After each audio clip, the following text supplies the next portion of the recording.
సంగారెడ్డి జిల్లా పటాన్చెరు మండలంలో జిల్లా కలెక్టర్ క్రాంతి, అదనపు కలెక్టర్ పర్యటించారు. ఇస్నాపూర్ సాంఘిక సంక్షేమ బాలికల గురుకుల పాఠశాల, కళాశాలలో ఆకస్మికంగా తనిఖీలు చేశారు.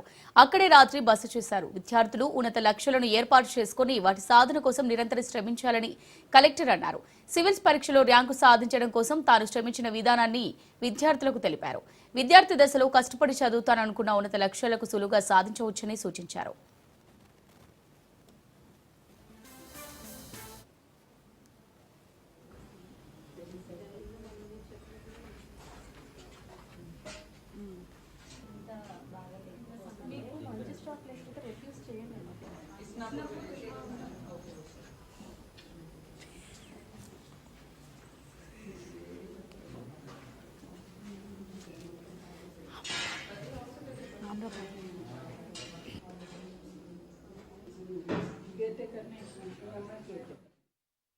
మనకు మైండ్ అనేది చాలా స్ట్రాంగ్గా ఉండాలి.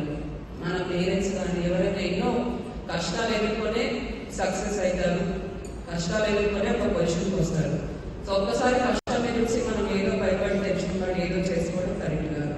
సో ఒకసారి మనకు ఏదైనా ఫెయిల్యూర్ ఎదురైతే దాన్ని ఎట్లా ఇంప్రూవ్ చేయాలని ఆలోచించాలి. ఎట్లా మనం దీన్ని నెక్స్ట్ టైం బెటర్గా చేయొచ్చు అనేది ఆలోచించాలి. ఇప్పుడు రెస్లింగ్ అకాడమీ కూడా చాలా మంది స్టూడెంట్స్ ఉన్నట్టున్నారు. ఇక్కడ హార్డ్ వర్క్ చేయాలి. మీకంటూ ఒక మెడల్ ఏదైనా మీరు అనుకుంటే నేషనల్ లెవెల్లో కానీ ఇంటర్నేషనల్ లెవెల్లో కానీ మాకు రెస్లింగ్లో మెడల్ కావాలి అనుకుంటే అది తెప్పించుకొని తీరాలి. అందరూ కూడా మీకంటూ ఒక గోల్ పెట్టుకోండి. ఎందుకంటే చదువు అన్నది బాలికలకు చాలా చాలా ఇంపార్టెంట్, మహిళలకు చాలా ఇంపార్టెంట్. ఇంకా ఈ కొత్త ఏజ్లో, కొత్త జనరేషన్లో ఇంకా కూడా important.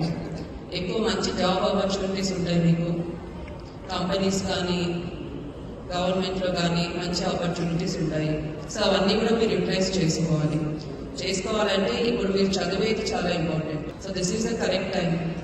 Especially 10th inter students ఎవరైతే ఉన్నారో సో బాగా కష్టపడి చదవండి.